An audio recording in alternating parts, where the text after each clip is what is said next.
We know the air is unfit to breathe and our food is unfit to eat. We sit watching our TVs while some local newscaster tells us that today we had 15 homicides and 63 violent crimes, as if that's the way it's supposed to be. We know things are bad, worse than bad. They're crazy. It's like everything everywhere is going crazy, so we don't go out anymore. We sit in the house, and slowly the world we're living in is getting smaller, and all we say is, please, at least leave us alone in our living rooms. Let me have my toaster and my TV and my steel-belted radios, and I won't say anything. Just leave us alone. Well, I'm not going to leave you alone. I want you to get mad.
Hello, welcome back to the No Way Jose podcast. I am your host, Jose Galison.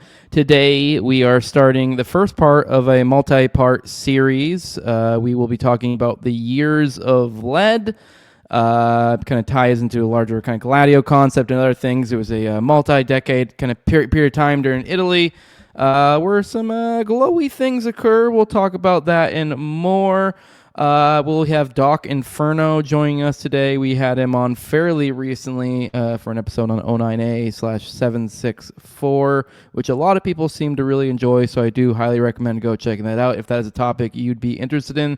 Obviously, this one's a little bit different, although there might be more overlap than you may assume. But without any further ado, let's go and get Doc in here and go ahead and get into this conversation. What is up, Doc? How are you doing? Yeah, what's up, Jose? It's good to be back and good to talk about years of lead. Yeah, and it's a again, pleasure. Go ahead. I want to tell everybody my specialty, of course, is parapolitics, extremism, crime, and apocalypticism. And years of lead definitely has all of the above in it, even apocalypticism, believe it or not. All right, well, I appreciate having you back on. I enjoyed our last conversation, so we'll keep this on a going. Just go ahead and start off with what even are the years of lead? How would you describe this? This is the first episode of this series. We're setting the stage, so this is pretty much the 101 episode. So what even are the years of lead? Because, I mean, there are a lot of things I think people in this sphere, we assume some other people know this. We throw around terms like Gladio, years of lead, all other different terms, Operation Condor, and sometimes people just smile and nod and go, yeah, okay. So, but, whatever, here's the moment, we're go ahead and, just in case to fill in people and they don't have to be embarrassed and ask the question, what are the years of lead? I think now years of lead, because of all the uptick, I think, in political extremism, and probably with the Luigi case with the CEO, probably has highlighted, political extremism and inequality in America, especially income disparity. So basically, what the years of lead is, it was from 19. Some people place it some are early, around 1968. It's called the Long 68. It's from 1969 to 1980. It's where both the left and the far right, the far left and the far right, started exhibiting very extremist sort of tactics, and it escalated into various different terrorist attacks, starting with the, I would say, probably the Valley Giulia riots somewhere in 1968, where the far left and even some members of the far right occupied a university in Rome and sort of took it hostage. And a lot of Carabinieri, which is the police force were executed from there. And going into like let's just say the Piazza Fontana bombing, which was executed allegedly by the neo-fascist, most likely by the the military security apparatus, and also with the neo-fascist, and ultimately blaming Which, real the. quick, not to throw you Go off ahead. your thing, but I think that's where most people would typically start the timeline is with the Piazza bombing. But you obviously started a little bit earlier. I don't know if you have any I would commentary go on that before we move on. personally. I would go back even further that to the Hot Autumn, which started around 1967, where sort of culminating with all of the far left protest of factory, and a lot of the new left emergence of the new left in 1968 in France and various different parts of including America as well. I would say that's probably where I would start the years of lead. Definitely with the Battle of Valley of Giulia. Sorry for all the Italians out there if you're cringing right now. If I'm mispronouncing the names, I apologize. But yeah, I would start it at somewhere around the Valley Giulia, Battle of Valley Giulia, which, interesting enough, let me just say this: two people that will emerge later on to be glowies, Stefano della Chiai, who was a neo-fascist who started the Avanguardia Nazionale, that's the AV, somewhere in 1960, and also Mario Marlino, were active in this whole bout. And a lot of this student protest, which erupted in violence, some people say perhaps, and I say speculation because, like I said, the Years of Lead is something that is ongoing in Italian history. It's something that really still surfaces today on the Senate and House floors, and various different, political meetings in Italy. It's something ongoing. But they believe that both Stefano Dell'Acce and also Mario Marlino were probably involved in the Battle of Valle Giulia, and were interrupting it and causing a lot of the deaths and casualties of the Carabinieri. Well, there definitely was someone at play. Let's just say state actors that were at play in that, and it was. I was going to say this. It wasn't. Here's the thing about the Years of Lead, is that people don't understand. There were like interference from the military, and there was interference from the Italian sort of state, and maybe even the CIA through the Gladio networks. But it was completely kind of an organic type of expression, I would say, of the Italian far right and the Italian far left. Although I would say, in my opinion, probably a lot of people on the far right would say the neo-fascists were organic. I would disagree. I would say in this case, the neo-fascists colluded with the state actors and with the military police in most cases when it came to the Years of Lead. It does demonstrate that up until, let's just say, the mid 70s, most of the violent acts, like the Piazza Fontana bombing, the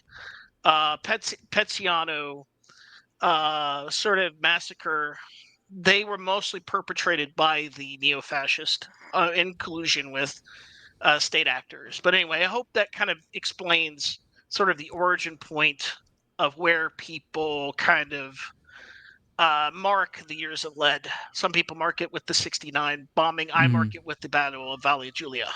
Okay, well, we already kind of delved a little bit, I guess, in kind of like the meta-analysis on what exactly, how we try to frame it. So I guess but I guess before we kind of get into that, to head it off, I guess just if there was any way to kind of prescribe some sort of semblance of an official narrative of this story, because I do usually with any sort of thing like this, whenever I do the podcast on something similar, you start off with the official narrative and work from there. What is it that we're being fed? How are we to understand? I know we're talking about an era, but generally speaking, like, what is the establishment line on this situation? Like, what are we to what is, if we read a history book from McGraw-Hill or whatever, what are we getting out of this? Well, I mean, the official narrative is it goes really back to the Cold War. Really, it starts with a guy named by the name of James Jesus Angleton. I'm sure you and your audience are acquainted with him. Well, after the fallout, let's just say, of World War II, in Italy itself, there was an overabundance of fascists that still existed in the government. Unlike in Nazi Germany, they did not eradicate, like in Nazi Germany, where they eradicated the National Socialists and liquidated them basically and installed a new government. What they did in Italy is they kept the fascists around, which primarily were in the military, and believe it or not, had infiltrated a lot of the other forces there, like the Carabinieri. They decided they wanted to fight communism. They wanted to fight against the Soviets. And James G. Singleton said, what better way to fight, and also Dulles as well, and later people like Colby and, Bill Donovan. They said, what better way than to install the fascists and have them do all the dirty work for the CIA against the rising communist government, which, by the way, I believe in 1948, the communists had the election. The communists basically had the election in 1948, and they decided that it was time and apt to basically interfere with elections. And this sort of like started the whole idea and collusion between the CIC, which is a type of military group and intelligence group with the Americans.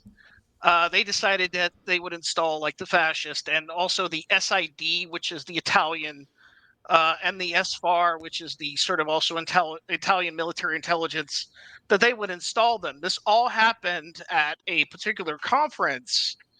Let me find the name of it. But it started at a particular conference known as the 1965 Polio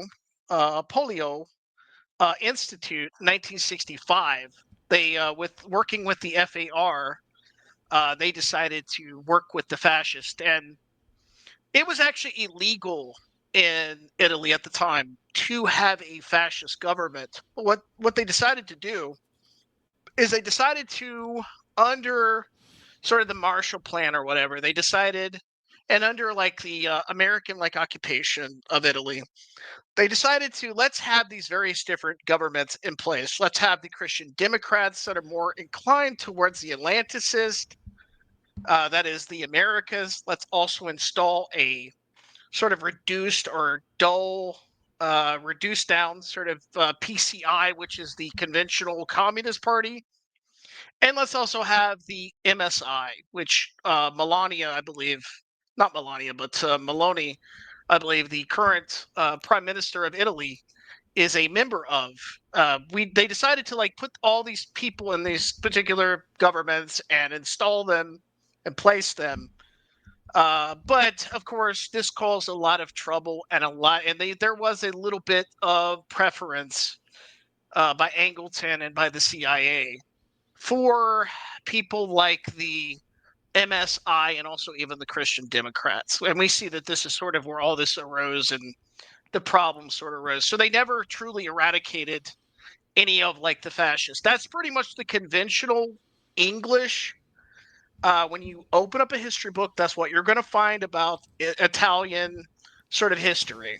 Yeah, we had to stop the commies is what it comes down to. Yes. Herder to commies is what it basically Yes. what it comes down to. Pretty much, yes. Which, I mean, I guess maybe this would be a good time to address it earlier on in the series. There is a ideological divide, I guess you could say, somewhat between us, which I don't really give a shit, but just for the sake of people understand. I mean, obviously I'm the interviewer, you're the interviewee, but just for the sake of understanding where our biases is coming from. We've talked about this before behind the scenes. People watch my show know where I'm coming from, like more like ANCAP. I know you're coming from more of a, I guess you could say left, I guess you could say right. I mean, we probably ought to take a time to maybe even define terms with these characters as well, to kind of like, how are we defining communist, fascist? Like, I don't know, some people might define Bernie Sanders as a commie. Like, what are we talking about in this historical context? And I also think it's worth kind of pointing out where our biases are. Because, I mean, we'll probably see certain language between me or you, so people can know how to color through the bias there that we're speaking from. But the funny thing is, at the end of the day, I think we probably, while I don't have a deep historical understanding of the years of lead, my general takeaway is, while I am not generally a fan of the commies or whatever, I also am not a fan of being like, oh, well, let's utilize state power to go after people or do this or do that. Like, I'm also like able to, like, I don't know, chew my gum and walk at the same time type thing. Like, I can have, like, me and you can have a economic or whatever disagreement and not be like, well, you know what would really help this situation? If I utilize the intelligence agencies to go after them. I think that might just aggravate the problem, actually. I think it would only make things worse. So yeah, just I guess maybe if you want to address that, maybe define these people, between when we're speaking commies, like the commies take it over. If we're speaking fascists, what are we talking about? I know during this period of time, though, the rough divide kind of was Nazis versus commies. That's kind of the rough binary sort of we're dealing with. But I didn't know if you want to now or early on kind of take this time to somewhat define terms, roughly what we're speaking of, kind of the general vibe of these political entities we're speaking of here. Okay, well, I mean, there's always a bit of problem in discussing, and this is a bit of a thorny issue to a lot of Americans because what I find in most cases, and this is no disrespect to your audience, but when talking about socialism, talking about Marxism, or even talking about fascism, most people don't seem to understand how these what is the bifurcation between these terms and exactly how do you define them. Because if you ask like an average sort of Antifa person out there in the street, they'll tell you a fascist is everything from Donald Trump It's to that MAGA. which I don't like. Yeah, well, I mean, you pretty much can say about the other side too. Exactly, yeah, which that's the truth Uh, for whatever the given term is from the rightoids or whatever, just that which so I don't yeah, yeah, like. yeah. Yeah, commie. So What is a commie? That what I don't like. generally, let me say this: my political stance. I have been various different things over periods of times, depending on from my youth to now. And I have been a Marxist Leninist. I've never really been a libertarian. I even went far right for a little bit. And then now I think I'm escalating and going more into like the far left, you could say Marxist Leninist. Mainly, I would say because of the downturn of the economy and kind of like the what's going on with income disparities and sort of rights of people. I have like sort of shifted more to the far left because I feel like the far right in many instances now is being controlled and being polarized. And really, what's happening is I think now in America is they're pushing towards the two extremes. And that's why I say when you study, however, I can be objective when I'm studying the years of lead. I can see from both perspectives. I tend to err on the side of the far left on the years 11, tend to think that what was perpetrated upon them was a very unfortunate part of Italian history, and some of the paranoia that arose from people like Angleton, the CIA, and maybe even the fascists that were installed in the Italian department. And let me just make a distinction also, because I'm very particular about this, is that Italian fascism is markedly different from like National Socialism. It's mainly authoritarian. It has a component of like actualism. That's a real thing, by the way, by a guy named Giovanni Gentile, who studied like sort of the Hegelian theories, kind of as the same as Marx. And it has like some intersection between syndicalism, anarchism, and the far left. So it's a fusion kind of the far left and the far right, but it overturns a lot of the notions of liberalism from the Enlightenment. That's if I had to define fascism, that's kind of what it is. But I don't want to like spend all day discussing Yeah, we'd be exactly here all what day. fascism is. I'm sure But me and that you have spent many a times watching a million debates on, say, capitalism versus socialism, and spend 40 minutes defining terms. But I mean, just for the sake of the purpose of this episode, just kind of where we're going from, yeah. what are the rough parties we're So dealing with, kind of deal. Yeah. so basically, the fascism in Italy was kind of unique in that one of the people that was instrumental into the rebirth, and this guy didn't even consider himself a fascist, but a traditionalist. That was Julius Evola.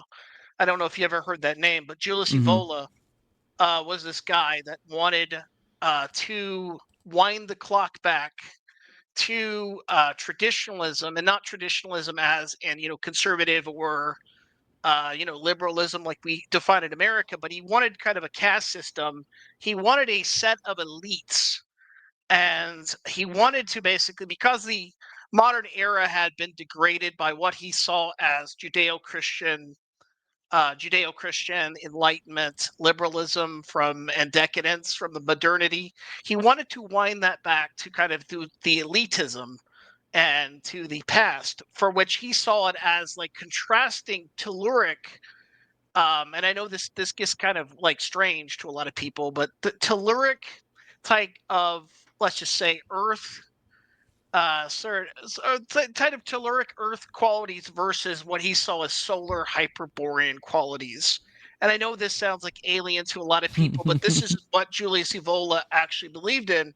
He believed in also what was called ride the tiger, which was to overturn a lot of modernity. Sometimes meant stuff like what he considered to be righteous violence, which in later cases you'll see that people like Franco Freda, who wrote the book Disintegration of the System, which, by the way, I don't adhere to Evola or Freda. I'm just simply repeating exactly what they sort of believed in. And they were very instrumental in sort of the rebirth of the neo-fascist. And when I say like neo-fascist, I must make a distinction from the MSI. The MSI was a parliamentary version of fascism versus the Ordine Nuovo, or the Avanguardia Nazionale, which were more of, like, let's just say, fascism that instilled what Evola believed in and wanted to overturn a lot of the modernity and a lot of what modern Italy was. And it was not satisfied with American influence, even though, quite ironically, in many cases, the ON and the AV definitely collaborated and cooperated with forces that were working with Gladio networks and also with American intelligence and Italian intelligence, would often overlapped to combat the communists. Now, let me get to the communist side to talk a little bit about, the perspective of the people that were Marxist. First of all, the Marxism in Italy was a little different than the Marxism, let's just say, in modern day America, because America is sort of a comfortable, established sort of nation. It doesn't have a lot. Doesn't have a lot of the problems that Italy had. Italy really did have income disparity. It had problems in its factory. It had very, very pronounced problems, which, quite unlike a lot of the communism and Marxist Leninist and even Maoist rhetoric that is in America, these people actually in the factories were in Trento, Milan, and many of the urban kind of areas in the northern portion of Italy, which was the industrial hub and powerhouse. Imagine like Detroit is to America. The workers had virtually no rights, and a lot of the workers descended from the south, from Sicily, from Naples, from Calabria. They all like were pouring into the centers of, let's just say, the north, and there were like pronounced problems there. And so what arose from this was called the autonome, and the autonome is a rather interesting concept that emerged from something called workerism.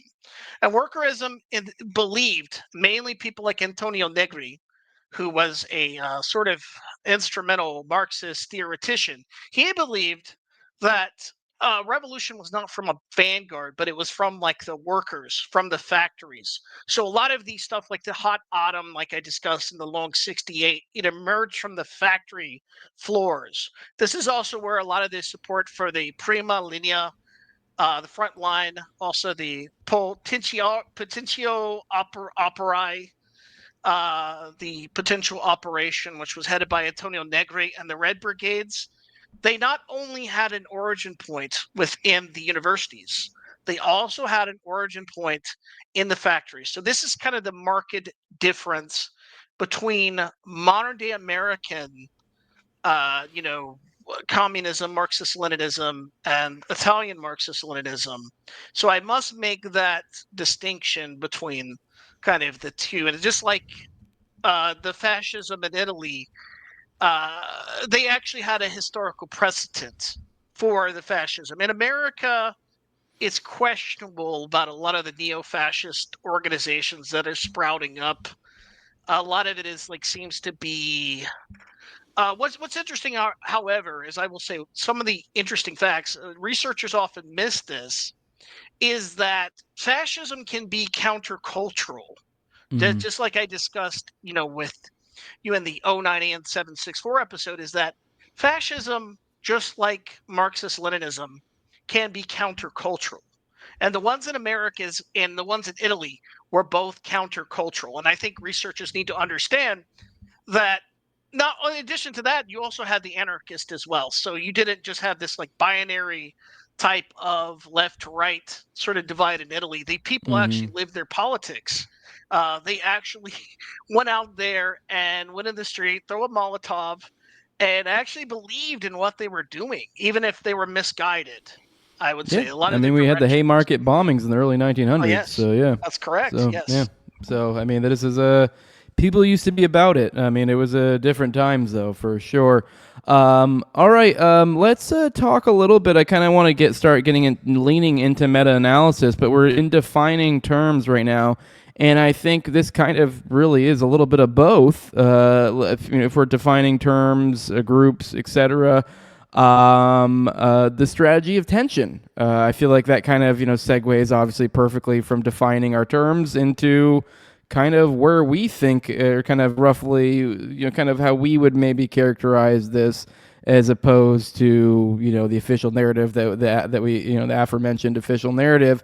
But yeah, tell us about the strategy of tension. I mean, I know this comes up a lot in my research. This has been. I mean, it is an idea, a mimetic concept that spread from one thing to another. But this is kind of somewhat seemingly where it got its roots from. I mean, obviously, I'm sure we could go even further into the etymology of it and go further back. But this seems to be the kind of agreed upon, parapolitical pinpoint of where to start for it. Okay, well, the strategy of tension is an interesting sort of concept, and I want to actually sort of reiterate kind of what I was talking about with James Jesus Angleton and with like the CIA. So what happened is there was a meeting in 1948, and this is like right when Italy was emerging from like the fascist regime and the Salo Republic. Well, the CIC decided that, like I mentioned previously, to stop sort of the intrusion, what they felt of the Soviet intrusion into Italy, because Italy was very pivotal to communism going into the rest of Europe. Is they devised something called the strategy of tension, and the strategy of tension theoretically. Um, very interesting. It actually has two origin points, not just this conference, but they thought a good way to sort of confuse things and sort of stop the development of Marxism and communism into Italy was to pull off false flags. Now this is very interesting. It was theoretical in its model in 1948, but increasingly what happened is that as like Italy developed, there already was sort of this already historical set of violence from various different political spectrums. There also was like an era of like anarchist violence in Italy itself with people like Lorenzo Novatore. There was like the 1925 Vienna theater bombing, and so they thought it was like a very good idea to just false flag terrorist attacks, and also like just put these false flags, and also in addition to that, make these honeypots of anarchist groups, and then blame it kind of on the leftist, primarily the anarchist, which coincidentally a lot of the even Marxist Leninist groups also blamed the anarchist as well. So they kind of seemed to get the short of the stick. So they decided to Not to jump the really gun for modern go ahead. parallels, but this is partially why I'm so fucking concerned with modern things going on right now. As I know I gave that caveat earlier that technically me and you are different, and like Yeah. theoretically the right now is like thinking they're going after Antifa or whatever, but it's like Yeah. in the end of the day, it's like I don't know. I think I might end up being the one who gets shit for this. So because I I think have some pretty some views that the current establishment might like to conveniently just label as sloppily as left because it fits I, their current narrative. I'm always a little nervous when like people start scapegoating particular groups, because like a lot of people with short history that don't, and I wasn't clearly neither me or you were around when the Red Scare happened or the Palmer raids or any of that other stuff. But if you look into America's history, they're all the way from like the Red Scare to stuff like the Satanic Panic, even to these various different hysterics that have occurred, socially. You'll sort of witness that, and this is my theory, and my theory alone is that democracy kind of itself needs hysteria to fuel itself into, and also I would even say like the what happened like post 9/11, with some of the Muslim groups and the Islamic groups also sort of happen as well. Is that I often worry about when like people get scapegoated, even though I will say, um, if the shoe is on the other foot, the Antifa has no problem with doxing, Yes. going against their opponents. But I must like warn a lot of people, and I'm just being this because I want to be partial to all this, and I want to be a person that is kind of a voice of reason. Is just like in the case of like the years of lead with the anarchists in the Piazza Fontana bombing, we have to be very careful about who we scapegoat, especially in like a Mm-hmm. supposedly like free nation, which is built off Enlightenment values such as America. We have to be very careful because it depends. It's like musical chairs. One person gets into office and they rearrange things to their sort of their cabinet into their rulership, and then somebody comes in, and then all of a sudden the far right is demonized. So it's Mm-hmm. like really a kind of musical chairs, and it's like Yeah. hysterics that go all the way back to the Red Scare and beyond. Even like the anarchist scare, with like what is it? The two Italian brothers, Vincetti and Seiko and Vincetti, Yeah. that were Seems sort of familiar. targeted. Yeah, the Palmer raids actually is an interesting case, and it ties into that as well, where people of like Eastern European and Italian descent were rounded up, and they were kind of like castigated because they were believed to have been brought in, anarchist thought or whatever. So it's kind of very similar to what goes on in America. Now, one thing I must ask, maybe to you, Jose, and to your Mm-hmm. audience, is what does a strategy of tension look like in America? Because we are acquainted with, terrorism and violence in America. We're acquainted with that. We see America, believe it or not, is I mean, I don't need to remind people, it's a very violent country in many regards. It was born in blood. It bathes in blood, and it's probably going to go out in blood. Uh, to quote, I believe that guy that wrote Civil War II, an interesting book. I wonder what does strategy attention look like in America, and what I'm guessing, it probably sort of looks like Italy, but if like it was in America, it probably would be a lot more nastier than even what went on in Italy, even with the street fights. And what's also interesting is the far left and the far right also even had certain eating establishments. They had to, because it's very common in Italy for people to eat and dine at these trattorias, which are these restaurants that Italians like to eat at. They had to like avoid that because there often could be bloody battles between the fascist and the anarchist, and like even the Marxist Leninist and the anti-fascist all fought. So I wonder what does the strategy of tension look like? What's your perspective on, like, I'm just asking you this question because I kind of have a picture in my head of what the strategy of tension looks like in America. So let me ask you exactly. What do you Uh, think? what does it look like? Yeah.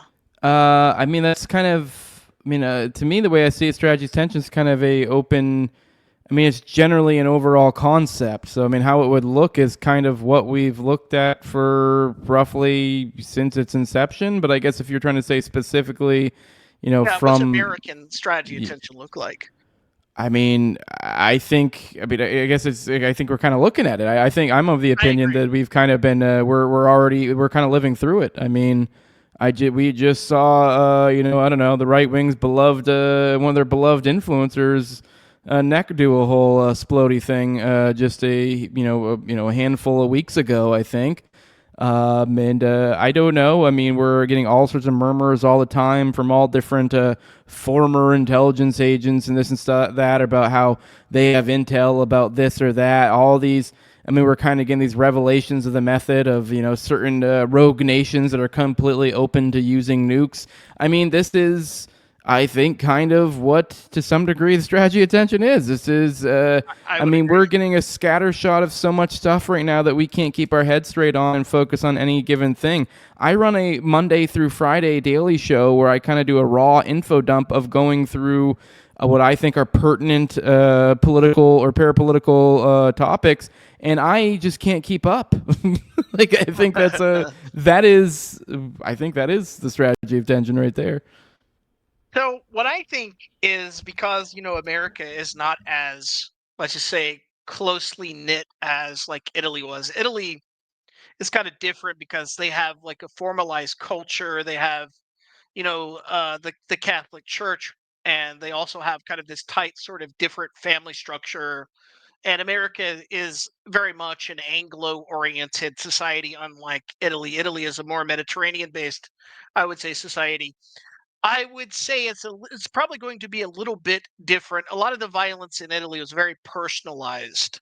A lot of the violence in America is going to be detached, and it's going to have a bit more of even you can let's say a bit more impersonal type of violence, a bit less consideration of, let's just say, in Italy, they people actually had some considerations of how violence was administered, um, a bit of respect there. And this is what I see also. The nihilism is a bit more pronounced in modern day America. And what I think it will Mm-hmm. probably look like is you'll probably see a lot of influencers being influenced by security, military, and also by, let's just say, you'll have a lot of like people out there that'll be trying to influence influencers and trying also the violence will be also a little bit more, I think, compartmentalized, sort of as you see now with like the spree shooters, the school shooters, also like some of the political violence will probably be ramped up and ratcheted up, and maybe you might even our Piazza Mm-hmm. Fontana is probably, even though a lot of people would say like our strategy tension has been ongoing maybe Yep. since like the World Trade Center, into like the OKC to like various different stuff. What I think also is you'll probably try to see people do a lot of power outages, such Yep. as what Brandon Russell tried with Adam Waffen, which, believe it or not, has a precedent in the years of lead, where both the left and the far right tried to destroy the power grid in Italy, often to not much success, but a little bit more success. And one thing I wonder also is that the some political organizations were very well organized in Italy. A lot of the political organizations, the neo-fascist, the Antifa, and the Marxist Leninist groups, they're just not as streamlined or organized or have like a tradition to fall back upon. And also, I think there probably will be more individualized type of violence too in America's strategy of tension. Like you'll see more individual acts, kind of terrorism, if Mm-hmm. such thing arises. Yeah, I agree. Yeah, Uh, definitely be the nihilistic vibe they'll be going for here. Hello?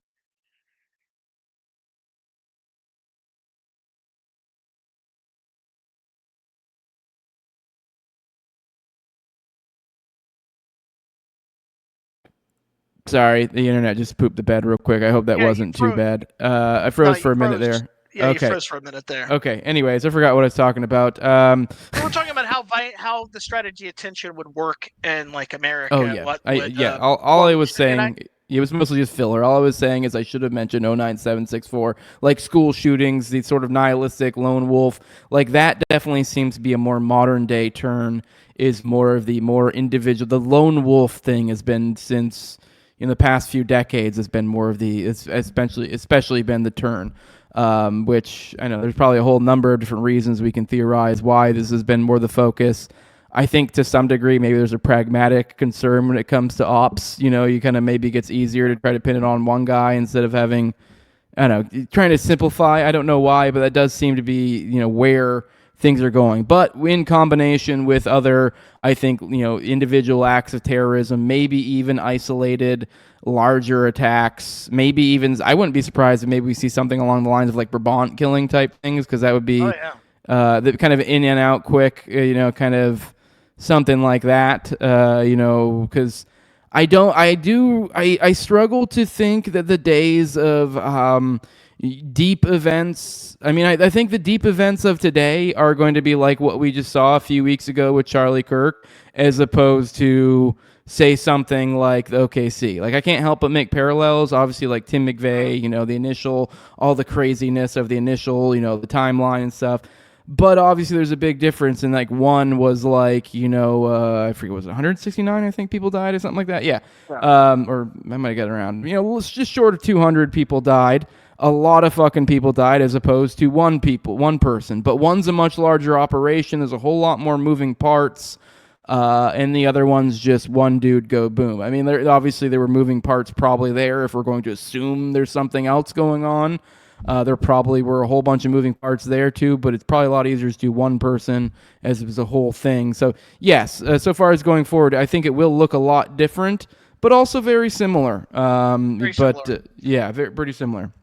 Well, one thing I will say is probably some of the parallels with the years of lead is I believe that the neo-fascists who are assembling online presently, as like sort of the political system becomes polarized, I do believe because of the internet and because people can go to their cloisters and go to their own designated spaces where they can tune in to either be a Marxist, Leninist, an Antifa, or a fascist or a Nazi even.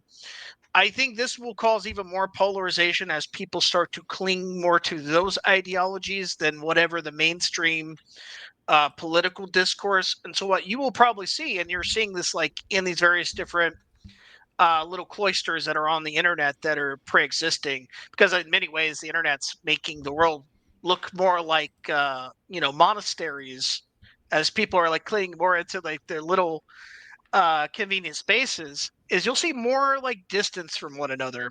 You'll see less collaboration, and this is definitely prime for a civil war when people start clinging on to their extremes. And this will definitely play into the military intelligence and the intelligence agencies that are probably monitoring a lot of like internet spaces. You will see this definitely hyped up, definitely in the same manner that it was utilized in Italy. You will see this in America. And that's why I like the descriptor of the Years of Lead as being a a slow creep of the Civil War.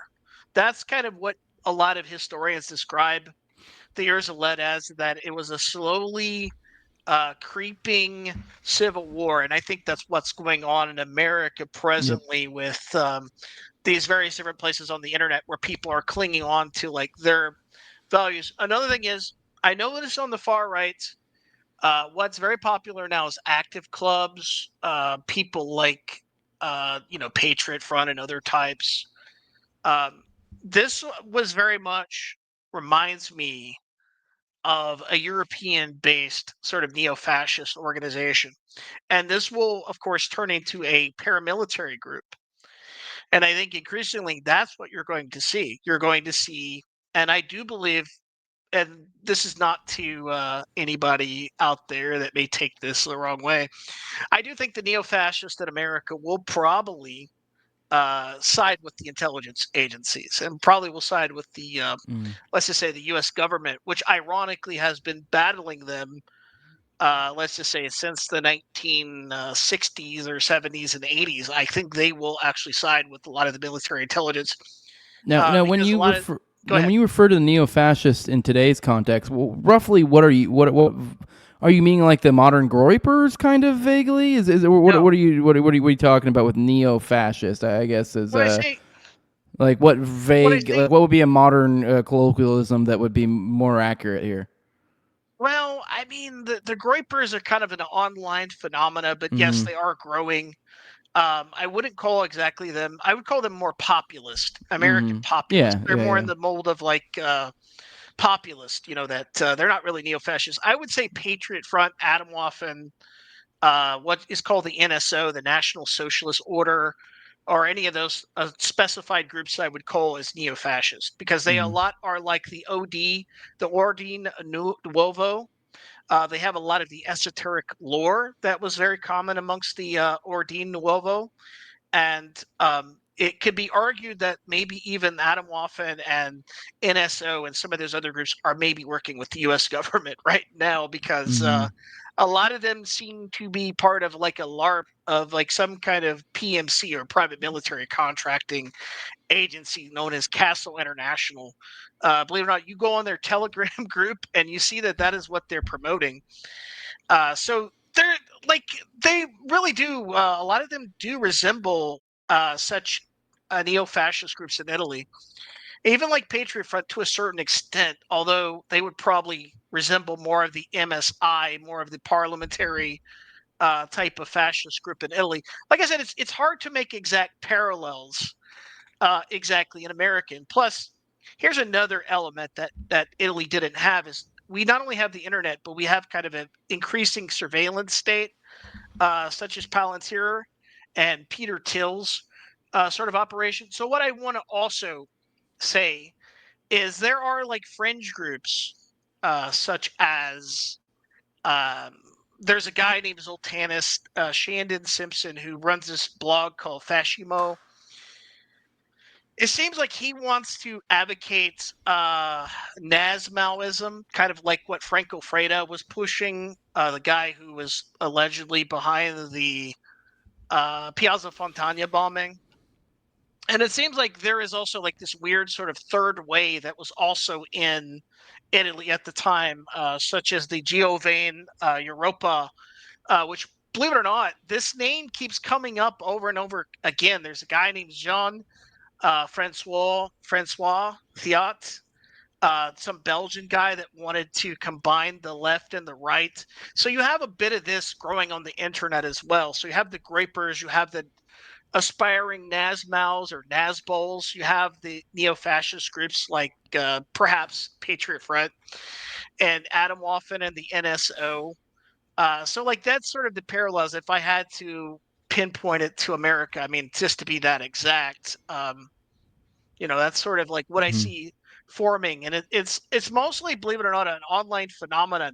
What people don't understand is that what eventually happens, like in an online phenomenon, it picks up speed in the real world, because this newer generation, whatever happens online, eventually will go into third spaces, and eventually it will materialize into the real world. So, I mean, people should be paying attention to what's going on, trends that are what is going on online. So that's sort of the groups I would say that is interesting.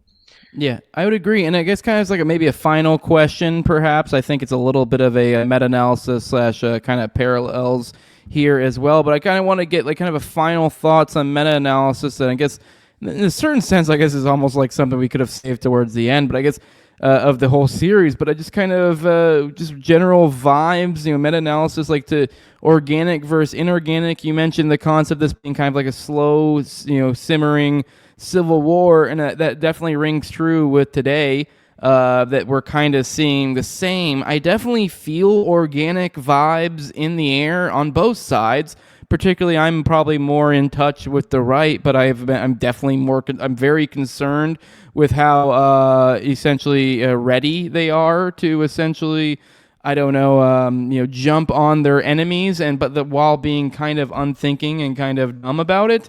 It's a little bit concerning when you see them acting to such a degree, but it is like sometimes coming from somewhat ideological angles where I'm like, I get it. I've heard these arguments before. They're seemingly being now used, and I feel like we probably see the same thing on the left sometimes as well.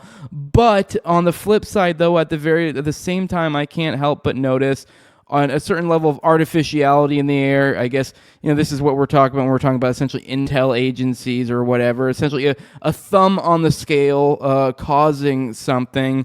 So I guess kind of final thoughts, meta, and also kind of like the meta-analysis, just kind of like what are you thinking so far as just that general, line of thought? Do you think Is it completely? Is it very similar to kind of what I described now, where there is like a large enough organic component to where it's like they can kind of sell it enough to astroturf it to sell the thing to the rest to be believable? Or do you think, are you more jaded to where you don't trust the people and you think this is more organic, or just where are you at with this? Well, I think now it's kind of hard in today's environment because of like memetics and especially what I call digital Gladio. I think people have tossed around that so far. We can go back to Cambridge Analytica with Steve Bannon's supposed project to influence the 2016 elections. And online, it's easy to be pessimistic, but what I think is arising is, this is my opinion, and a lot of people probably disagree, is because American culture has kind of been in a vacuum, and people have been depersonalized to the extent to where people now are yearning for like actual communities, and they're yearning for like a bit, I guess, of traditionalism. And on both sides, they kind of want something organic. There is a push towards that, and I think a lot of people in Washington are probably a little scared.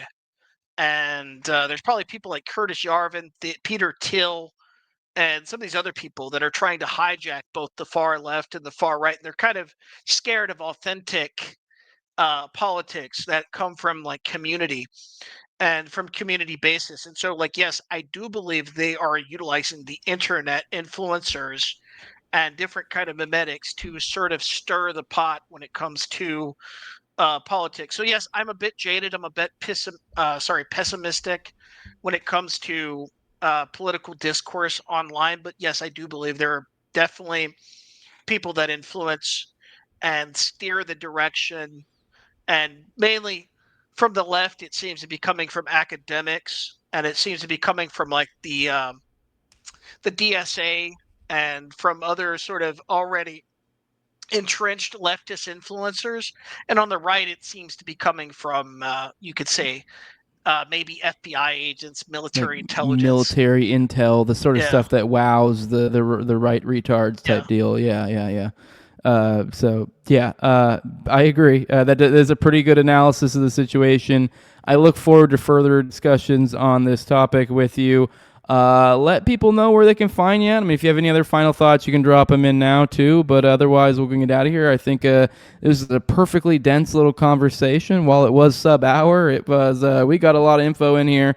So great conversation and many more to come. Let people know where they can find you at, brother.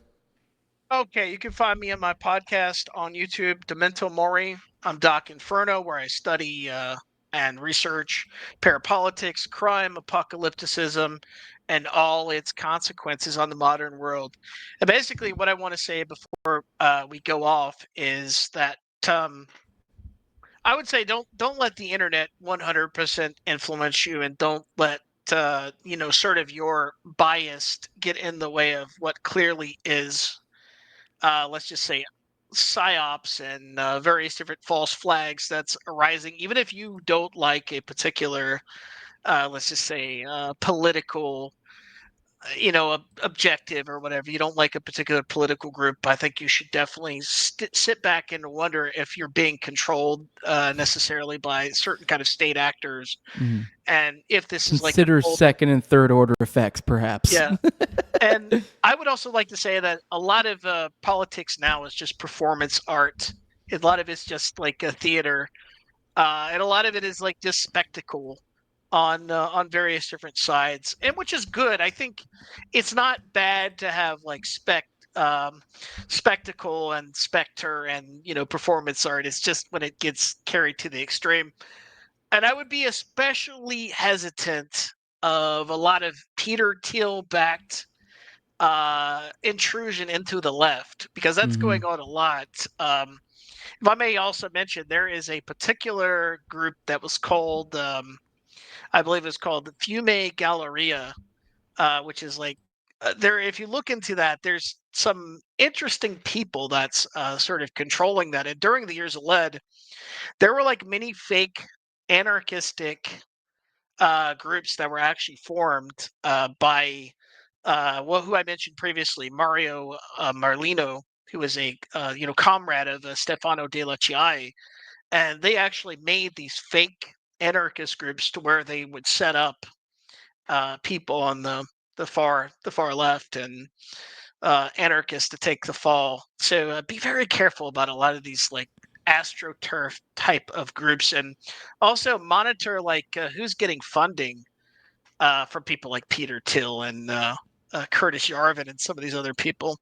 Quite unfortunately, I like Nick Land too, and it seems like he is probably in on it as well. It's kind of unfortunate. But that's all I have to say. I want to thank you, Jose, for bringing me on to discuss the years of lead as we continue on this series. This is also, I want to say that this is definitely something. If you are an aspiring sort of extremist researcher, if you want to do your own little independent research in this and like analyze sort of contrast what went on during the years of lead and what's unfolding in America, you'll be surprised how very similar some of the events unfolding. Not exact, but you know what they say? They say time doesn't repeat, but it does rhyme. For sure. And that's all I have to say. Well, I appreciate you joining me. For those who want to support the show, leave a like, share, subscribe, comment, leave a 5-star review on iTunes or Spotify. You can follow this show on Twitter, or you can follow me on Twitter at TowerGangJose. If you can find this show on YouTube, Rumble, all the audio podcatchers. Also, if you want to support the show in the best way you can do that with money over at patreon.com/nowayjose2020. The lowest level is $2. That's where you get access to early episodes just like this one.